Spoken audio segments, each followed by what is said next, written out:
Old School Bodybuilding Clothing Company. If it's been 3.5 hours since you last ate protein and now you're starting to freak out, you are old school. If watching someone sit on a hammer machine for 5 minutes between sets playing with their phone pisses you off, you are definitely old school. OSBBC.com for the hardest training athletes.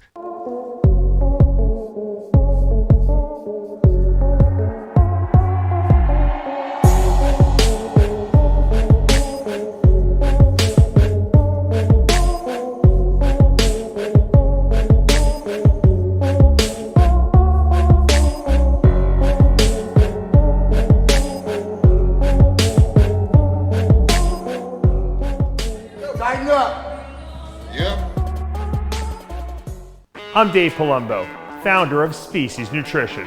From my earliest bodybuilding days, I believed in only putting the best in my body, and that lives on in the Species Nutrition line of products. I put my name and reputation on every bottle of Species Nutrition products. If you want to be your absolute best, join the evolution. Hey guys, we're super excited to be here at the LA Fit Expo. It's our third year in a row. And what we're going to be doing today is we're going to be launching a tasty pastry. It's a low-carb Pop-Tart. It's got 3 to 4 grams of net carbs. And we love this show. This is our best place to be in LA.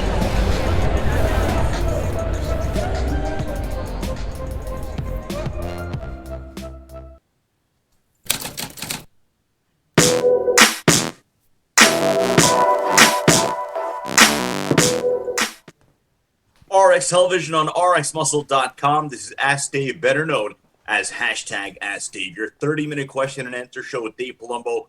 All your questions, diet, training, supplementation, IFBB pros, competitions, whatever on your mind, it is all on the table. So now bringing Dave Palumbo. Dave, we talk about what's going on in and outside of the bodybuilding world. What took place yesterday outside of the bodybuilding world, for those who haven't seen it, Big Lenny, Mr. G, the official press conference yesterday on After Hours.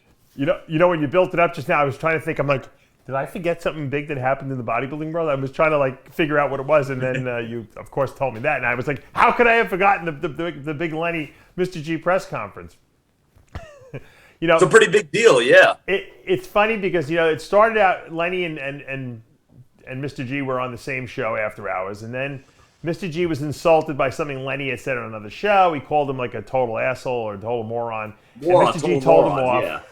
And then they decided they were going to have a fight. And now they're hanging out in this mansion in Boca, all of them. Mr. G's bringing them cookies and posters and T-shirts and they're like best friends now, the three of them, Robzilla, Lenny, and Mr. G. So I'm like, how are you going to fight this guy now? And so they want to fight. They're fighting, so they're going to fight, and we'll see what happens. I think it's going to be a massacre, but my John Romano and I came up with a better idea. What they should do is, Mr. G's got the cookies.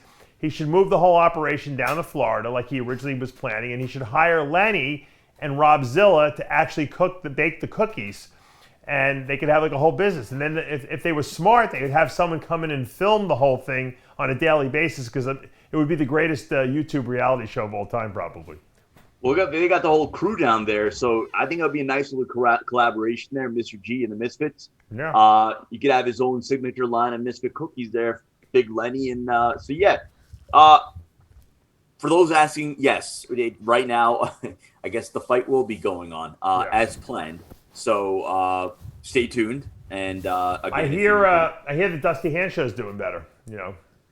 Oh, okay. That's good news. Yeah, Dusty Hand Show, who obviously was choking on something a couple weeks ago and wound up tearing his esophagus, bled into his lungs. He got a pneumonia. He had an infection. They had to put him almost in an induced coma, or sedation at least. He was on a ventilator.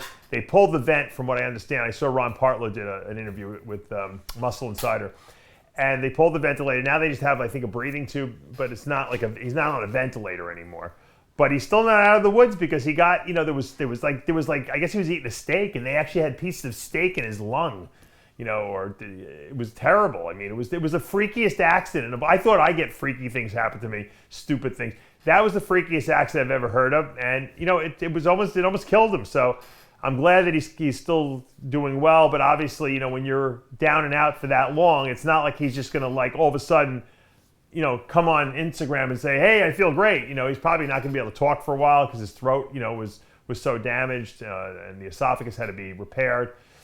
And it's got to heal. It takes time. They say time heals all wounds, but this is going to be, it's going to take a while. And I'm glad that everyone supported him on his GoFundMe because that's I'm sure he's got a ton of hospital bills. Going on right now, or what?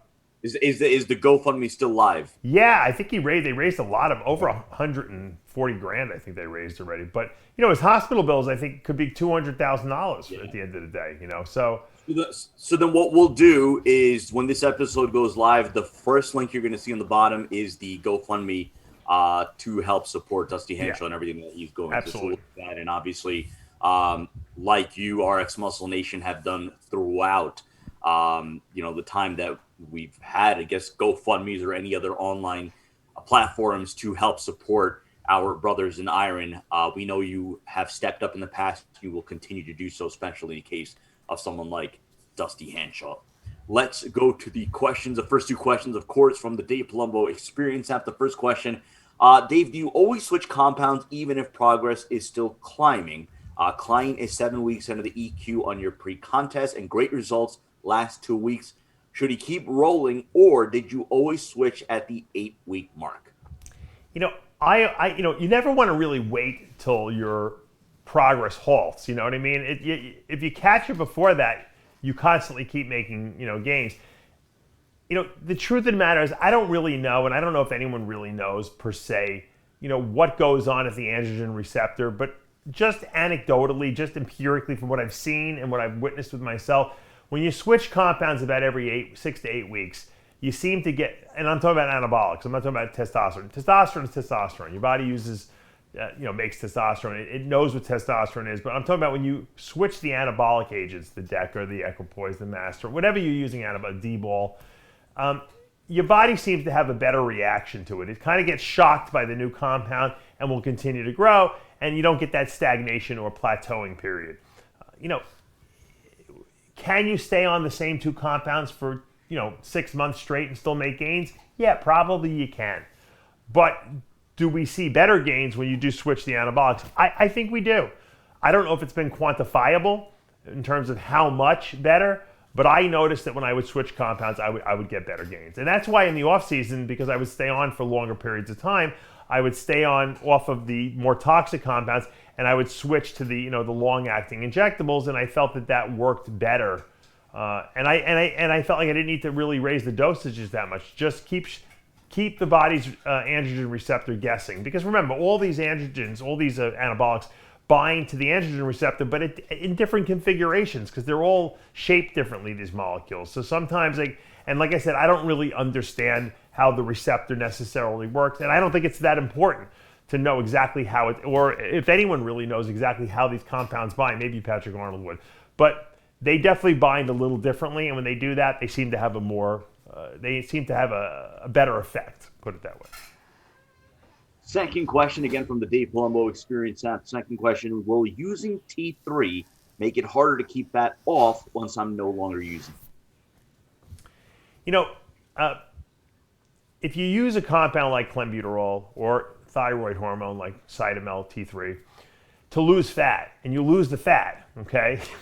And you go to a maintenance diet now, where when we talk about maintenance means you're taking in enough food, nutrition, where you're not going to gain weight, you're not going to lose weight, okay? Because you're basically taking just enough to sustain your body, okay? It doesn't matter if you stop the clenbuterol now, because you're not looking to burn fat. In other words, just because you stop clenbuterol doesn't mean you're going to get fat. That's why I tell people say, oh, I don't want to take clen, and I don't want to take T3, and I don't want to, because I'm afraid after the diet's over, I'm going to rebound and gain all this weight back. No, you're going to rebound and gain a ton of weight, fat weight, if you eat terribly, okay? And I see this all the time. I see people, men and women, after the show, some people go back, they get to a regimented eating schedule again, and they're eating more food, obviously, but they're on a regimented schedule. They're training, they're doing everything they're supposed to do. They're following the taper-off program that I usually give them, and they look great. And I could see them 6 weeks being off drugs, and they still look amazing because they're eating well, they're training, they're doing it. And then I see other people after the show, they just go crazy. They eat everything in sight. They take a month off from the gym because they got to rest their bodies. And their bodies go to shit because of that. And that has nothing to do with rebounding off of clenbuterol and Cytomel. It has to do with the fact that you've given up your protocol of being regimented and getting your meals in small quantities throughout the day, training. It's not, this bodybuilding is not a seasonal job. You know what I mean by that? It means like, if you live in the north and it snows during the winter, you might have a job of snow shoveling, okay, for a couple months. And then the summer comes and you're off, right? That doesn't happen in bodybuilding. There's no off period, okay? When you're off, if you go off the reservation, so to speak, your body is going to decompensate and you're not going to look as good. So you can't just say, okay, great, I just won my show. I'm going to go crazy now and party for two weeks or 2 months, or maybe more people do that for. So the answer to the question is no. You will not regain a ton of weight or rebound off of clenbuterol unless you do stuff that would warrant you doing that, you know? Let's go to the Instagram question. Again, if you're not already following us on Instagram, the handle is official_RxMuscle. If you're watching us for the first time on YouTube, hit the subscribe button below, hit the notification bell. You're not going to miss any of our show segments or upcoming content uploads. As always, we appreciate your support. If you like what you're watching, hit the like button, comment below. Obviously, that's going to help us. And as mentioned, throughout the year, contest season, all season, we appreciate all the support that you give us in doing what it is that we do. Let's go to Mick Morkel. Dave, after recently being prescribed blood pressure meds and 49 years old, is it safe to go back on my TRT dose of 200 mg of Enanthate per week? Or have you got any views on my path back to TRT? I don't really see too many elevated blood pressures from just like a hormone replacement dose of testosterone. So if you're at 100, 200 milligrams a week, I don't really notice that the blood pressures go up. Now, what happens is a lot of times when guys go on HRT, that's usually they're around there 40, 45 years old. They go on HRT, and then they notice their blood pressure's up when they go to the doctor. Well, the truth is that their blood pressure probably went up well before they started the HRT. Because what happens is as we get older, our blood vessels lose the elasticity. And when they do that, they can't open and close as well and accommodate fluctuations in what the body would normally do. Normally, if the body senses high blood pressure, it opens up the blood vessel walls and lets a little more volume go through it and lowers the pressure. So our bodies kind of lose that ability. But I think a lot of people don't realize it until they don't really go to the doctor, they don't really check, and then all of a sudden they want to go on HRT. The doctor's checking their blood pressures all the time, you know, and they notice, hey, I'm a little high. Well, maybe it's from the HRT. Usually it's not. It's usually not. So I wouldn't worry about it too much. These are good questions, and a lot of these questions I know came from the Dave Palumbo Experience app. And if a lot of you don't know what that is, I have an app online called the Dave Palumbo Experience. You can subscribe to it for $29 a month. You have access to all the writings I've ever done, all my videos in one place. We put up a workout every single week. I answer everyone's questions on the app that they have, and I do it in a public forum on there so that everyone sees everyone's questions and everyone's answers. So you can kind of learn from that. And then once a week, we do a special Q&A video like we're doing now, except it's specifically for the app, extra information. I pick the best questions and I do that once a week. So it's a really good resource if you guys want to check it out. It's kind of like having a coach in your back pocket. And you can check that out at either the App Store, or the iPhone Store, or the Android Store. A lot of people have been asking me about it. Once again, it's a really good thing to keep your education going. It's kind of like a continuing education course. Good one here from Relentless Luca. And I know there have been whispers, conversations about a possible Lee Priest comeback. Mm-hmm. The question is, who's winning in the comeback, Lee Priest or Lee Labrada? I think that Lee Priest, I don't think Lee Labrada is making any comebacks, but you know, he looks great. I saw some, you know, I see some, every once in a while he puts up some videos, he's ripped. Yeah. And there was a picture of him and Hunter, they posted on Instagram yesterday. Maybe you can pull that up, Tyler, from, what is it, on Hunter's Instagram? Well, it's actually on ours. I reposted it so you can pull it up. Pull it up our RxMuscle Instagram. Yeah, you know, I've seen Lee over the years, and every couple of years he puts up a bunch of pictures of himself, and the guy is unbelievable. He's still ripped. He still has a good physique. He doesn't look like he really has any injuries. I don't think he has any inclination to come back. Obviously, he's a lot older than Lee Priest. I think that we will see Lee Priest at some point in time up on that stage. Look at that. Look at those legs. Lee's like me in the sense that he loves to take care of himself. He eats really well. He trains. And, I wish I had time to train, but his kids are grown up already, so he has that time. He's not making any comebacks anytime soon. But I promise you that I think that Lee Priest will be on stage. I don't think this year, but I think we're going to see him next year.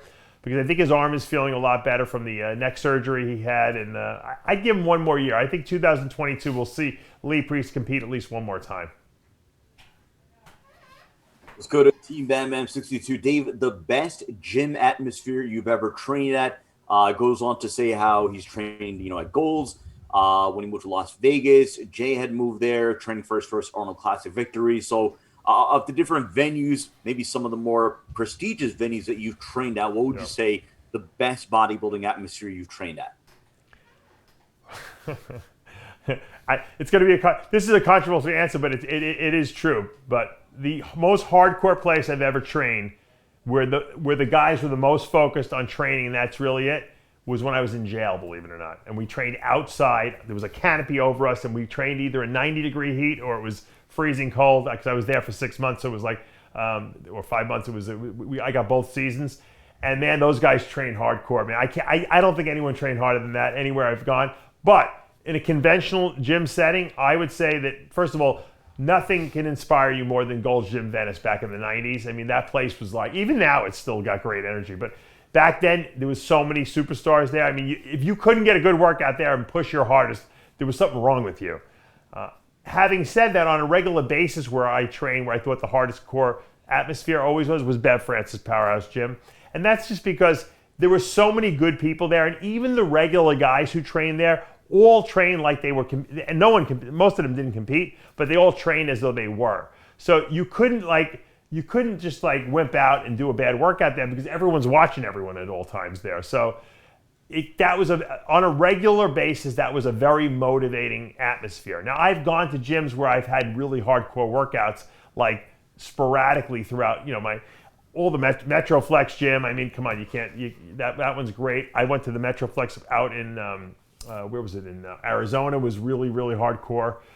I've been at Mid-City Gym in Manhattan, downstairs in the basement. I mean, that place, legends. Arnold used to train there. It literally, you walk down these steps, you think you're going into hell, basically. And there's these little rooms. It looks like someone dug them out with a shovel. The ceilings are really low, but there's super hardcore equipment. All the guys are hardcore. It's like it's a sweat. It's like a sweatshop in there. But you know what? You get a great workout. 19th Street Gym in Manhattan was really great. I never was at Johnny Latz, but I heard that was a very good gym too. I used to train at a place, Metro Fit up in Pelham Manor up in Westchester back in the 90s. There was an enormous amount of bodybuilders who went through that too. Bob Grushkin used to go there and take pictures of people at that place. I actually worked there for a little while too. So there's been a lot. I mean, Strong Shapely Gym back in the day when Bob was in his heyday, that was a great gym. Deer Park Gold's Gym was great. I really used to know all the good hardcore places, and I went there. But like on a regular basis where I trained, Bev Francis probably the best place. If I lived in California, obviously I would have been at Gold's Venice, because the energy there was electric too. Let's go to IFBB Pro Chris. I got to mention also Tony Doherty's gym, 24/7 in Melbourne. Super hardcore. I love that gym. I really do. You got to get him on one of these days. I know he's been posting a lot about, I guess, in Australia, maybe even in the United Kingdom. Still very much a struggle for some of these gyms to stay open. I know. To continue to their business. So I know he's been pushing very hard, and he obviously has a lot of support from the bodybuilding world. So may want to check in with our friend over there in Australia. Let's go to IFBB Pro Chris. Bodybuilders used to use lasix a lot more than they do today. Why do you think that is, ignoring the loop, non-loop aspect? Lasix is a very fast-acting diuretic, so a lot of guys would use that, especially if they have a lot of water they want to dump real quickly. I think people are a little more educated today than back then. Back then, they just would go for whatever worked strongly, with a strong diuretic. Now we know the science of what's going on, and we know that like potassium-sparing diuretics, like Diazide or Modiuretic, these diuretics have the same ability to push water out of the body, but they also are potassium sparing, meaning that you're not going to lose potassium. The problem with lasix is or Bumax or some of these Demodex, is that you lose potassium and sodium. So if you do cramp or take too much, it's hard to know what electrolytes to put back. Should I add sodium back? Should I add potassium back? Should I add both of them back? So I think that there's a whenever you make things too complicated, and if something goes wrong, because I always think about what problems could occur, and because you have to anticipate that, otherwise you can run into trouble. Now you might do it 10 times and never have a problem, and then the 11th time you're at the Mr. Olympia competition, you wind up cramping and you don't know how to fix the problem. So I think a lot of guys nowadays just realize the diazide is a better diuretic, and they save the lasix or Bumex or Demodex for like emergency situations where they're holding water at the last minute and they want to get rid of it very quickly. Because lasix doesn't last that long in your body, but it works very fast, which is sometimes not a good thing because you can sometimes dehydrate the muscle doing that. So I think if you're going to do things on a slower, situation, in a slower manner, which I think works better, I like to use diazide. It's very reliable. It pretty much gives you the same results every single time. And once again, if you take too much of it, you eat a little salt and you neutralize the problem. Let's go to Tiffany R. Boyle. The complete list of factors that affect one's maintenance calories, and how much does hypothyroidism really affect it? Can you say that again? I'm having trouble hearing you a little bit. The complete list of factors that affects one's maintenance calories. You got that part, right? Yeah. Okay, and then beyond that, how much does hypothyroidism really affect it? I've said this the last couple of weeks, and we've been answering this question. The thyroid hormone is kind of like, necessary for your metabolic rate to work properly, but basically all it does is turn on the machinery in your body. The machinery being the muscle cells, the metabolic enzymes that metabolize things, your body's genetic ability to oxidize fats and do all that great stuff. So if you have a lot of equipment, okay, that can do a lot of fat burning and muscle building, having enough thyroid hormone to turn that equipment on is necessary. Now, if you overturn it on, obviously, you could burn a lot of extra calories up, obviously, but you also risk, obviously, losing some muscle. If you don't have it turned on enough, meaning your thyroid is too low, hypothyroid, then you have all this great equipment, but you can't use it all because it's not all turned on. So that's why thyroid hormone, you really want to get it into, you want to get it into the normal range. You don't want to go too high. You can go high normal, but you don't want to go too high because then you can risk, having other negative ramifications. Sometimes heart arrhythmias if you amp it up too quickly. Also, if it's too slow or your thyroid hormone is too low, you might not be getting the most out of your body. But by and far, thyroid hormone in and of itself does not control how much fat you burn. It just basically turns on your body's ability to do what it's supposed to do. But how good you are at burning fat or building muscle is really determined by muscle, and what's going on in the enzymes in the muscle cells themselves. And a lot of that's genetic, and a lot of that has been built because the more muscle you've built over the years, the better your metabolism, okay? I believe that people who have done aerobic type or highly aerobic activities, like running, like I did, or swimming or cycling early in their career, might have changed their metabolic enzyme makeup in the muscle cells as well. Because I think I became a better fat burner because of all the running I did. But having said that, you still need normal thyroid function. Now, I was interested to find. I went back and looked at all my thyroid hormone prior to my thyroid being removed, and I never naturally had a very high T3 level. It was in the normal range, but I was in the normal low.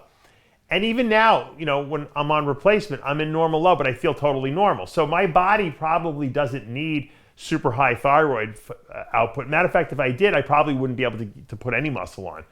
I would be running too fast, So your body knows where it needs to be. And how can you tell where the right place to be is because if your TSH, thyroid stimulating hormone levels, are normal, okay, in the normal range, then you're producing enough T3. So even though my T3 output is not high normal, it's low normal, my TSH is normal. So even on replacement therapy, that means that my body, my hypothalamus and my brain says, we got enough thyroid in this hormone in this body. We're gonna keep TSH output on the lower side. Now, if my body sensed that, hey, we don't have enough thyroid hormone to turn everything on, my pituitary and hypothalamus would put out more thyroid stimulating hormone to turn up thyroid function. Now, because I don't have a thyroid, I'd have to actually take more replacement, but that doesn't seem to be the case. So thyroid hormone is not the dictator of how fast your metabolism, it just turns on the machinery, so to speak. Let's go to stellaciousness. When training to bring up a lagging side, left or right, we are told to do unilateral movements, but which side should we train first, and do we do the same amount of reps? So I guess in general, if you want to answer that, but what would your advice be to your clients who are looking to bring up lagging parts? I always tell people when you're doing unilateral movements, you always do the weak side first, and you limit the amount that the strong side can do by what the weak side does. So if my left side's my weak side, and I do 8 curls with my left arm, even though I might be able to do 12 curls with my right arm, I stop at 8 because I want to keep my symmetry correct.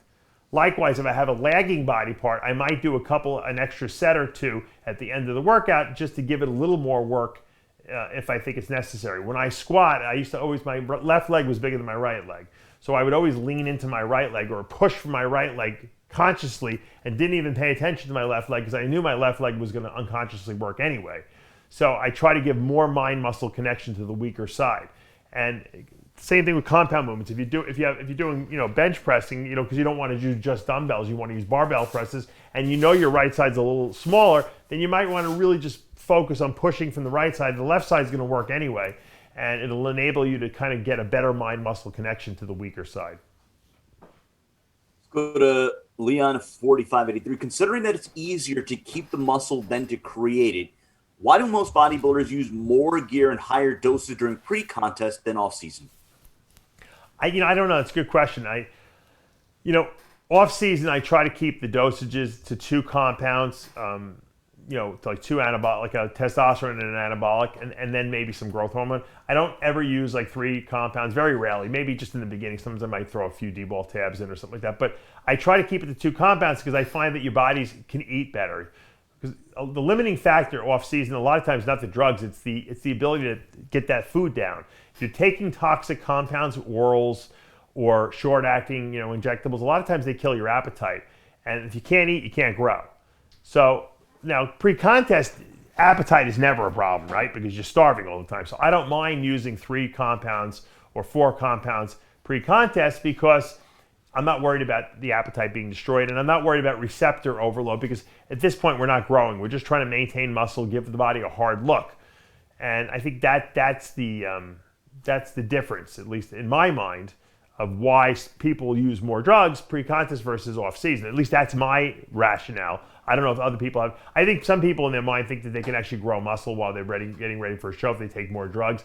Of course, that's not the case because you're on a limited amount of resources, because you're trying to deprive your body of what it needs a little bit, right? So you lose body fat every week. And in doing so, your body's first priority is not going to be to build muscle. It's just trying to survive, so to speak. You're trying to maintain muscle while burning body fat. So don't confuse the 2 processes, or you're going to accomplish nothing, essentially. Time for a couple of more questions. Let's go to ADV Sherman Soares. Good one here. I almost feel like, and tell me if you want to do this, the biggest myths relating to insulin and HGH. Do you feel like that's its own video, or do you want to give a quick primer here?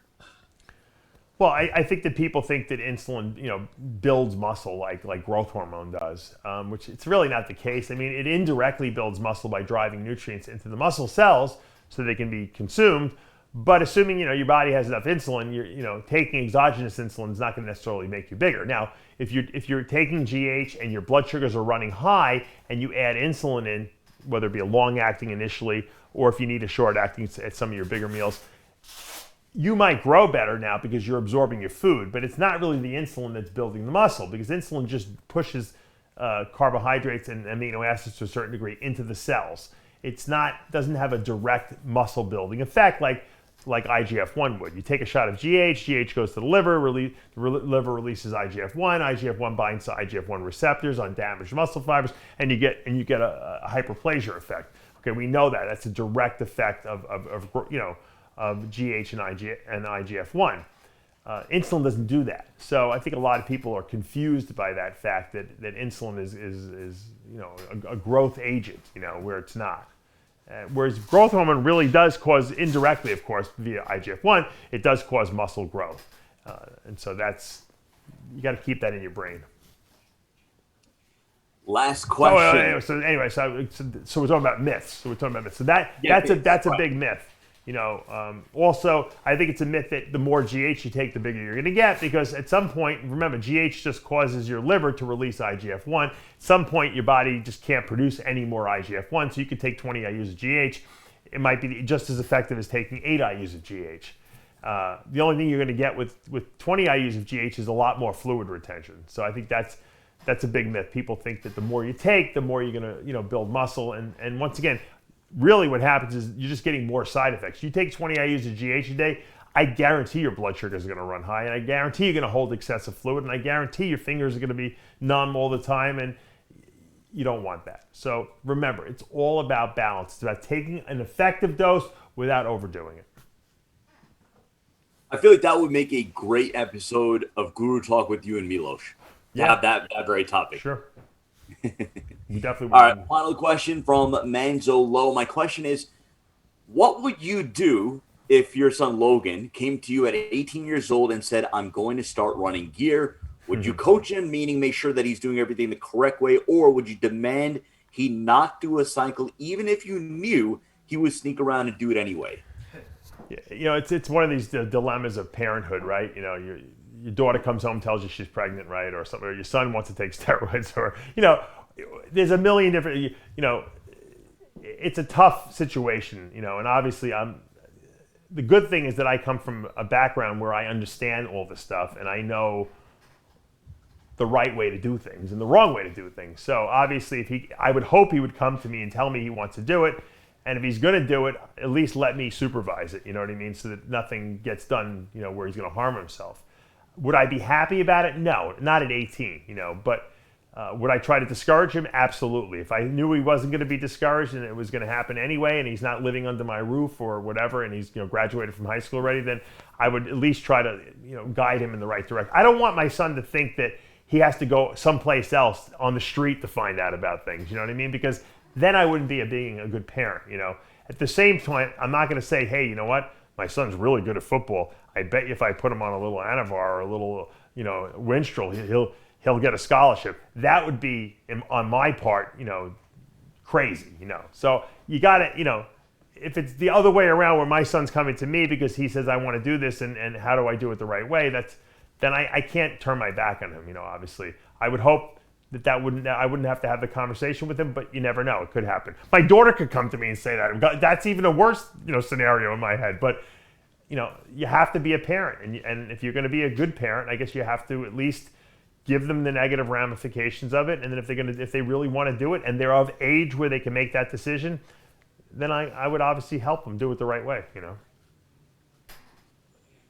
That is going to do for this episode of Ask Dave. We have a lot of content right now on the channel. We have yesterday's episode of After Hours, Monday's episode of Heavy Muscle Radio. We talked about classic physique, dark horses, and if anyone has a realistic shot of knocking Chris Bumstead off the perch in the classic physique division. A couple of rants from over the past weekend.